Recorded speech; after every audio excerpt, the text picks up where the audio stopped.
Hello, tadpoles, it's Silent Signs from I Dream of Indie, and today we are taking a look at Frogun from developer Molegato and publisher Top Hat Studios. Frogun is a 3D platformer that draws clear inspiration from the PS1 N64 era of gaming. In this game, we play as a young girl named Renata whose parents are world-famous explorers. On this particular expedition, they say that she cannot join them because it is too dangerous, and turns out that was a bit of foreshadowing because they go missing themselves, and it's up to Renata to find them in some riveting gameplay. Do you see what I did there? It's a frog game. Brace yourself, the puns are coming. I certainly hope her parents didn't croak, but it's up to you to find that out as you explore this landscape using your frog grappling gun. The Frogun, which for some reason I want to call Frogun. I think it's just the way it's spelled. The game leans heavily into this grappling mechanic, and as such, the jump in this title is pretty weak for a platformer. And by that I just mean it feels like there is a good bit of weight to the jumps. Renata can't jump very far or very high. There's no double jump feature,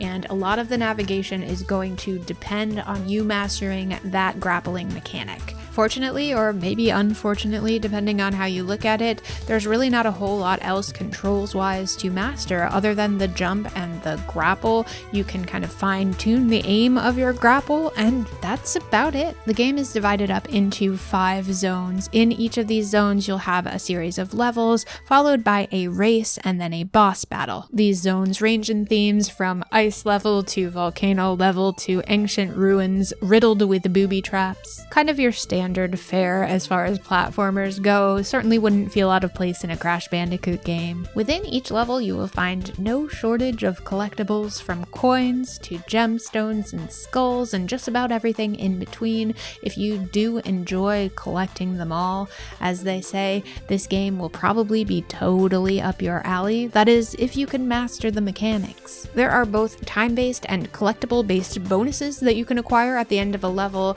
You can also unlock new hats and accessories for Renata, and even some upgrades like extra health. So while mostly linear, the levels do leave a little bit of room for exploration and discovering all of those collectibles and bonus areas, which is fantastic, and I definitely had fun with the basic levels.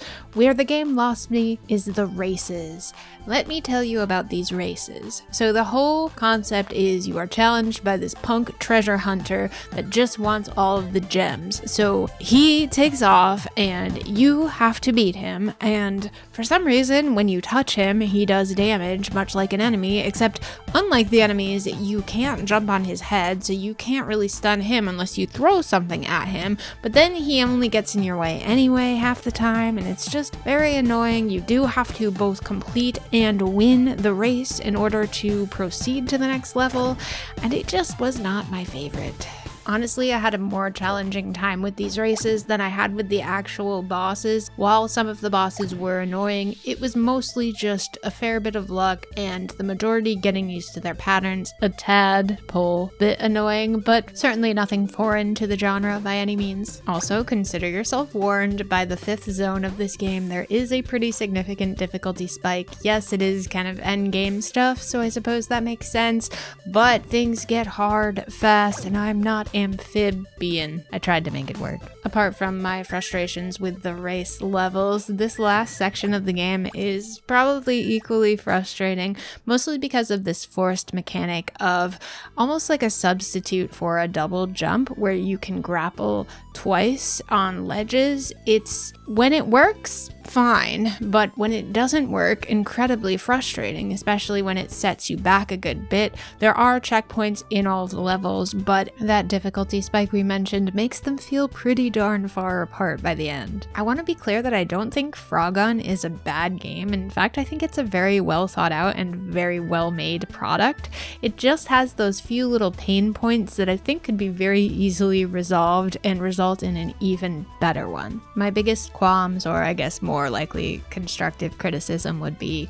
For the races, turn off the damage caused by the other racer. It just seems unnecessarily frustrating for no apparent reason. There's enough of a challenge in beating him without that. And also with the targeting of the Frogun, it feels like it could snap to targets just a little bit better, and that would ease some of the frustration in those more perilous jumping portions, especially towards the end of the game. Frogun does have a 2-player coin collecting battle mode, which adds a little bit of value to the title as well. You can unlock different arenas and face off against a friend, collecting the most coins and valuables. While it's not necessarily something I would go to the game for, it is nice to have that little bit of co-op built right in so you can share Frogun with a friend. For options, you can change the resolution. You do have some fun screen filters to choose from to make this title look even more retro if you so choose. You can also adjust camera sensitivity, which I didn't find to be too much of a problem at 100%,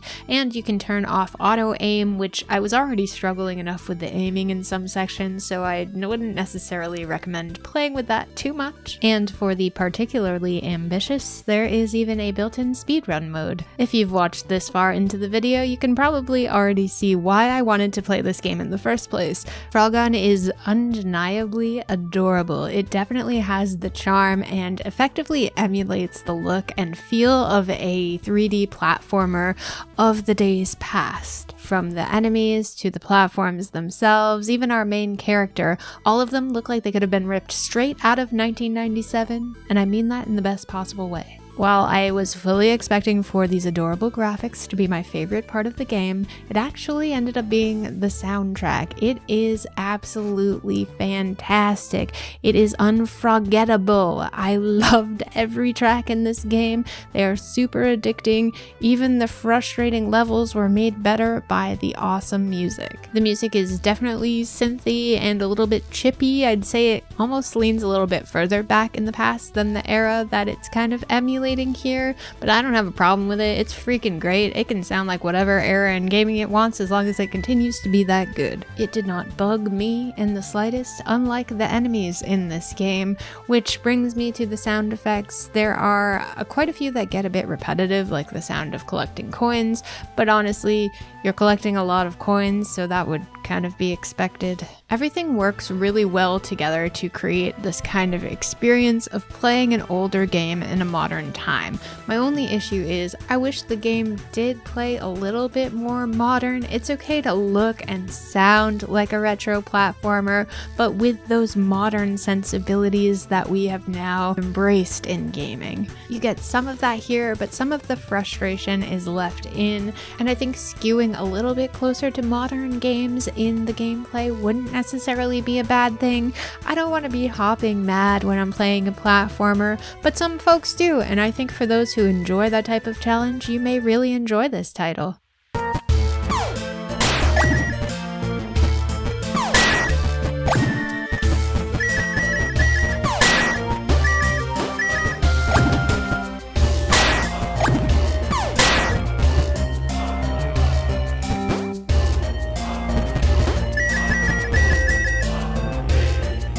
We thank you so much for supporting clickbait-free content here at I Dream of Indie. We couldn't possibly make it without you and these brave indie warriors and legends. At the Indie Warriors tier, we have Bill, Adriana Amato, CJR, Julian Kolbis, Ray Lynn, Marky Mint, Dave Harp, Peekaboo, Lex Noyle, Christian Cruz, PSC, Solaru C, Chic Geek, Ancha277, and Acrophobe.